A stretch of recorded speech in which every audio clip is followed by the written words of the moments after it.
पूजा नहीं करते, लाल कपड़ा उनके शरीर में ढके रहते हैं। आप अभी दुर्गा नवमी में देख लीजिए, बड़ी बड़ी मूर्तियां बना करके कलाकार जब रखता है, जब हम खरीद के ले जाते हैं, लाल कपड़ा उसके शरीर में ढके रहते हैं। लाल कपड़ा क्या रहता है? लाल कपड़ा के शरीर में अंत कोई पूजा नहीं करता भाई। हाँ, तब पूजा होता है जब उसके अंदर में प्राण डाला जाता है, तब जा करके उस दिन वह प्राणवान बन जाता है, तब हम उसकी पूजा करते हैं। बड़ा बड़ा जगह में शिवलिंग इत्यादि, शिवलिंग का तो नियम ही है, शिवलिंगों को जब बनाइए तो पहले 21 दिन तक अनाज में डाला जाता है। और धान भी कई प्रकार का होता है, 7 प्रकार का धान होता है, जो भी एक प्रकार का धान है, धान में ले आकर के 7 दिन तक उसमें रखा जाता है, 7 दिन तक धान में रखा जाता है, 7 दिन तक गेहूं में रखा जाता है, 7 दिन तक जौ में रखा जाता है। अब इसके रखने के बाद में क्षीर नीर पे रखा जाता है, तब जा करके उनके अंदर में अनेक प्रकार का प्राण आते हैं, तब जा करके उनमें मंत्रोच्चारित से प्राण डाला जाता है। जब प्राण डाल दिया जाता है तो सामने एक गिलास रख दीजिए, प्रयोग करने वाला हूँ शिवलिंग का स्थापना उसके सामने भाग से फूट जाएगा, तब उसके अंदर में प्राण निकलेगा, तब वो उसको पूजा करिए, तब फल प्राप्त होता है। अन्यथा शिवलिंग के अंदर में यक्ष बैठ जाता है, गंधर्व बैठ जाता है, बैताल बैठ जाता है, दानव बैठ जाता है, किन्नर बैठ जाता है, अनेक प्रकार की पिशाच शक्तियां बैठ जाती हैं, और उसका पूजा पाठ करोगे दुष्ट आत्माएं का, फिर आपके शरीर में नकारात्मक ऊर्जा, आपके घर में नकारात्मक ऊर्जा का प्रवाह होने लगता है, और हम धर्म से विमुख हो करके विमुख धर्म का पालन करने लगते हैं, अपने आप को राक्षस की तरफ कृत्य करने लगते हैं, अधार्मिक कार्य करने लगते हैं। अतः हमको विधि विधान से शिवलिंग की अरे शिवलिंग तो वो है, नर्मदेश्वर शिवलिंग के अलावा आप किसी भी शिवलिंग का पूजा करते हैं, उनको भाव देते हैं, ठीक है, वो प्रकृति का एक हिस्सा है, वो भी पत्थर है, उसके अंदर भी आत्मा विराजमान हो सकता है, लेकिन नर्मदेश्वर शिवलिंग के अतिरिक्त किसी अन्य शिवलिंग के अगर आप करते हैं, अगर विधि विधान आपको मालूम नहीं आया, तो निश्चय है कि उसमें यक्ष गंधर्व राक्षस बेताल भूत प्रेत बैठ जाए करके आप जैसे स्थिति को पैदा करेंगे। फिर आपके घर में संपूर्ण पैसा रुपया आते हुए भी आप कंगाल बने रहेंगे, आपके अंदर में नकारात्मक ऊर्जा प्रवेश करके खिलाता रहेगा, आपको अपनी चुटकी में नचाता रहेगा, आप यहाँ से वहाँ दुख तकलीफ इत्यादि से भटकते रहेंगे। फिर इस प्रकार के धाम में आएंगे, ठीक होंगे, फिर घर जाएंगे, फिर दुख पड़ेंगे, यहाँ चार्ज हो जाएंगे, घर में डिस्चार्ज हो जाएंगे, यहाँ चार्ज हो घर में डिस्चार्ज हो जाएंगे। इसीलिए हमको ध्यान देना जरूरी है कि विधि और विधान विशेष रूप से शिव तांडव स्तोत्र मंत्र को अगर कोई रियल में कई बार प्रयोग किया गया, उसके अंदर में जो ऊर्जा निकलता है और परमाणु शक्ति, परमाणु ऊर्जा जो होता है, आज जो नाभ के संलयन क्रिया से जो उत्पन्न ऊर्जा, नाभ के विखंडन क्रिया से जो उत्पन्न ऊर्जा, अनेक प्रकार की जो पावरफुल ऊर्जा है जिससे परमाणु बम बनाया जाता है, एटॉमिक बम बनाया जाता है, उन सब से भी खतरनाक ऊर्जा हमको इससे प्राप्त हो सकता है।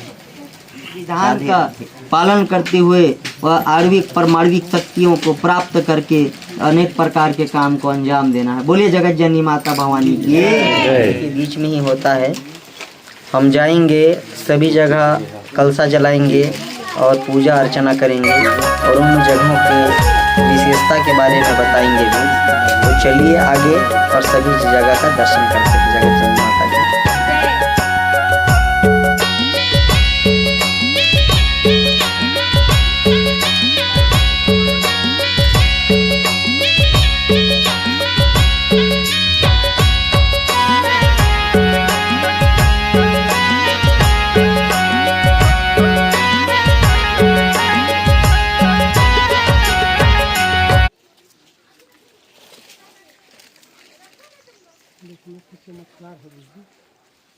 आज ध्यान से देखिए, यह परसा लगे हुआ है। बोलिए जगत जननी माता की। आप मेरे सामने जो विशाल पत्थर देख रहे हैं, यही बंकासुर देवता का स्थान है। यहीं पर उनका स्थान है और यहीं से पूरा घुंटरा धाम की रक्षा करते हैं। तथा इनके दक्षिण में बूढ़ी बूढ़ा देवता का जगह है, वहाँ भी अभी जाएंगे। और इसके उत्तर दिशा में ज्वालामुखी का है। तो घुटरा के पखरा पखरा में बैठे महाकाली दाई में जो गाना बना है, इसी को बैठे हैं कि बंकासुर के दक्षिण में हमें बूढ़ी बूढ़ा उत्तर में विराजे ज्वाला माई। पखरा पखरा में, एक एक पखरा में लहरा लेते हैं देवी देवता।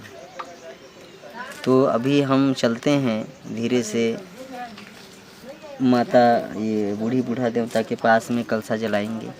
एक बंकासुर देवता के पास में कलशा जलेगा और एक ज्वालामुखी के। इसके बाद में आगे जाएंगे तो आपको दर्शन कराएंगे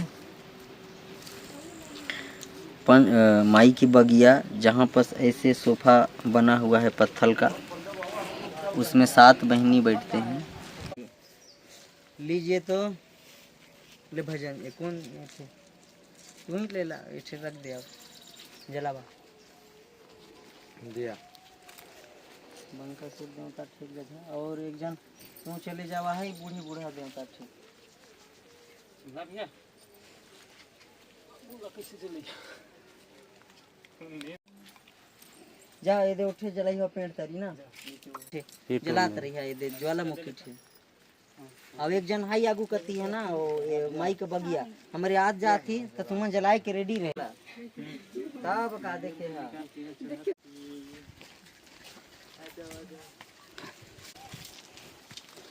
खतरनाक टाइप का है।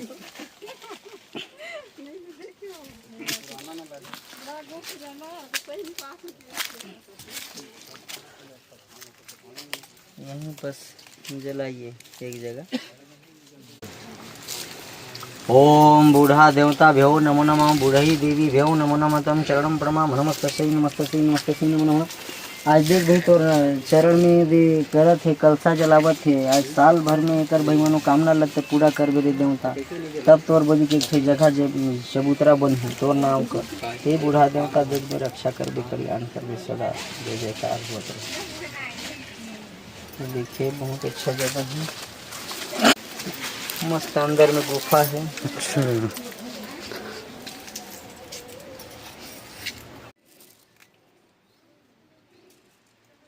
यही पेड़ में बैठे रहा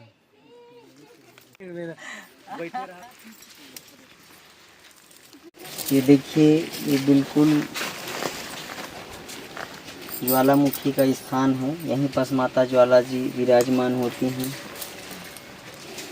जो सच्चे मन से भक्त आ करके उनके नाम का दीपक जलाता है और इनको फूल माला सिंदूर टिकली दे करके यहाँ पर विराजमान है। आप भले ना देख पाए उनको, लेकिन वो आपको देखती हैं। इस जगह पे अगर जो सच्चे मन से आकर के माँ से अगर मनोकामना मांगता है 7 बार, उनका मनोकामना पूर्ण होता है। और यहाँ के जो अग्नि को ले जा करके और अपने घर में छिड़कता है ऐसे ऐसे करके, तो उसके घर के सभी परेशानी अग्नि की तरह जल के भस्म भी हो जाते हैं। इनका अद्भुत शक्तियाँ ही यहाँ 8 धाम है। 8 धाम में इतना शक्ति है, इतना शक्ति है, इतना शक्ति है। अगर कोई सच्चे मन से आए, जैसे रविवार को आते हैं वहीं पूजा करके लोग अपने अपने दिखा के चले जाते हैं, वो स्वार्थ हो गया। लेकिन निस्वार्थ भाव से अगर यहाँ पर कोई आता है, ज्वालामुखी के नाम से उनको चुनरी चढ़ा दे, अगर उसके पास कुछ नहीं है तो फूल ला करके चढ़ा दे, चावल चढ़ा दे और थोड़ा सा हवन करके उसके राख को बांध करके ले जाए और अपने घर में ऐसे करके छिड़क दे। और रविवार के दिन ही छिड़के, क्योंकि रविवार का जो दिन है वह बहुत शक्तिशाली दिन है। तो पूरी दुनिया में जब माता काली जी क्रोध में हुई है ना, जब चंड और मुंड नाम का राक्षस परेशान कर दिए थे, और जब माता जी का उद्भव हुआ उनको विनाश करने के लिए, तो हिमालय पर्वत पे वो खड़ी थी। तो 14,000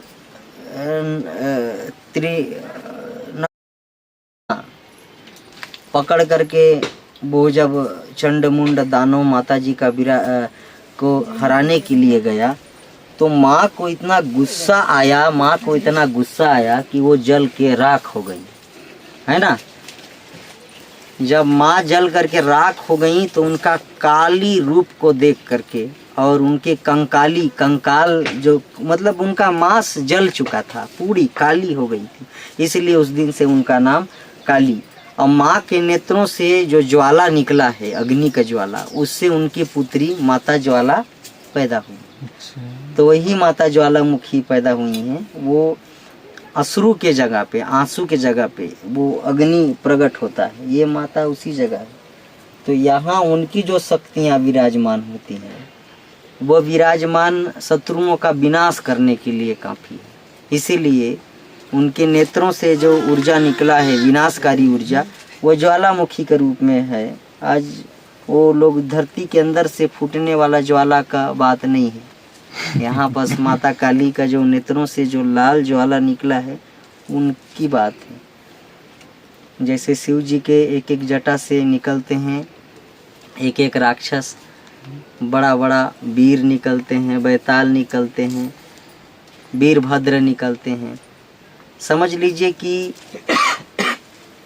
जब सती माता अपने पिताजी के घर गई बिना बुलाए और शिव जी का उनके पिताजी अपमान किए, तो वो अपने शरीर को जब डाल दी अग्नि में, तो वहाँ पर ब्रह्मा भी उपस्थित थे, विष्णु भी उपस्थित थे।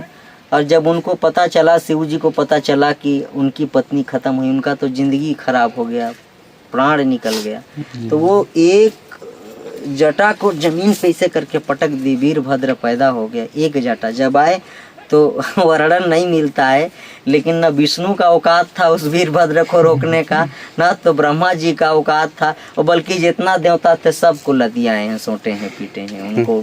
किसी का नाक तोड़ दिए, किसी का कान तोड़ दिए, किसी का चेहरा फोड़ दिए, वो स्थिति था। अंत में गला को ही तोड़ ताड़ के रख दिए उनका। तो ये माता ज्वाला जी हैं। इनके अगर दरबार पे जो सच्चे मन से बस पालित मोड़ करके और माँ ज्वाला का 108 बार नाम करे, ओम ज्वाला देवी भ्यो नमो नमः, कैसे मनोकामना पूरा नहीं होगा। अब हम यहाँ पास आए, घुटरा में आए, घुटरा आने के बाद वहाँ पूजा पाठ किए, इसके बाद में हमको नंबर लगाना है, दिखाना तकाना है। अपना नंबर दिखाते दिखाते, अरे भाई ठीक है, जिनका 70 नंबर में लिखा है वो व्यक्ति शाम को देखेगा तो दिन भर क्या करेगा। दिन भर में उसको अपना अपना जगह में सब जगह जा करके पूजा पाठ करना चाहिए, ध्यान लगाना चाहिए। तो ये ज्वालामुखी जी हैं।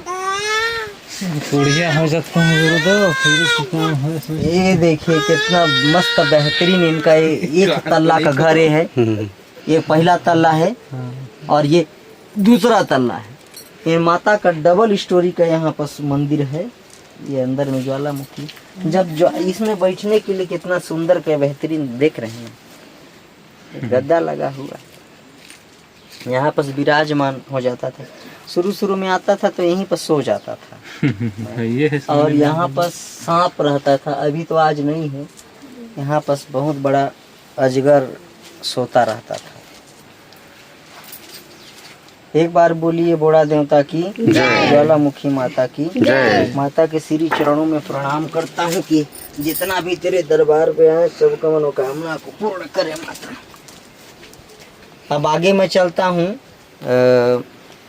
इसके पीछे ज्वाला जी का है। घुटरा के पखरा पखरा में एक गाना भी है कि ज्वाला के पीछे में बैठे सातों मोर बहनी, है ना। तो वो सातों बहनी वही हैं, आते हैं दिखाते हैं। 7 बहनी वहाँ बैठते हैं। उस जगह को देखने में बड़ा मजा आएगा। वहाँ चंपा चमेली का फूल लगा हुआ है। अब कितना भी गर्मी हो, अभी आप लोग सब जा कर के देखेंगे कि पत्थर में उगा है, नीचे माटी उटी कहाँ पाइएगा, लेकिन वो कभी मुरझाता नहीं, सदा हरा भरा रहता है। 12 बजे के बाद में वहाँ पर पूरा नांग नांगिन घूमते फिरते रहते हैं। ये रास्ता है यहाँ से जाने के लिए। बड़ा मस्त रास्ता है, धीरे धीरे जाएंगे इस सुंदर वन, घुटरा वन बोलते हैं।